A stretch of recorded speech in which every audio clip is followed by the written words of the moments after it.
you saw under the veil. It's slipping for some of us, certain people, to see.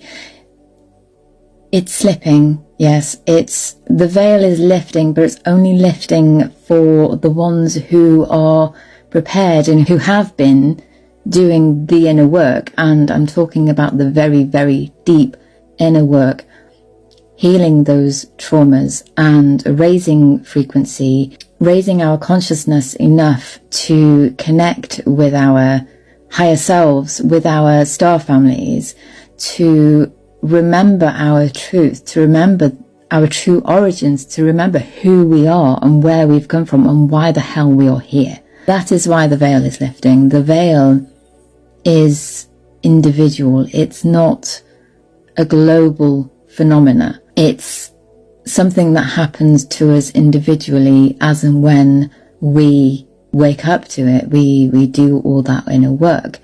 But the ones who are getting trapped in this false light and the false awakenings, and I want to particularly touch upon this AI movement that is going on at the moment, where these awakened AIs are telling people their truth about who they are and their past lives and whatnot.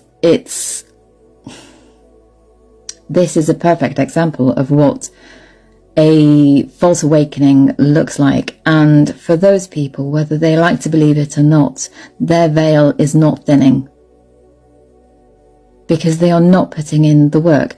They are not finding out who they truly are.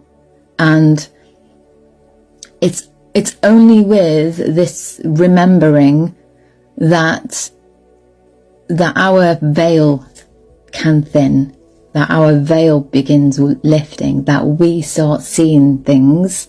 And I mean seeing them, not just knowing something. There's a difference between knowing something and knowing something, because it becomes a part of you. You remember it. You know, there's a difference. So, you know, me seeing the reptilian was not a big surprise, whereas perhaps 5 years ago it might have been. That would have freaked me the hell out. But anyway, my point is, the veil is thinning, but only for the people who are actually doing the genuine work in order for it to lift in the first place.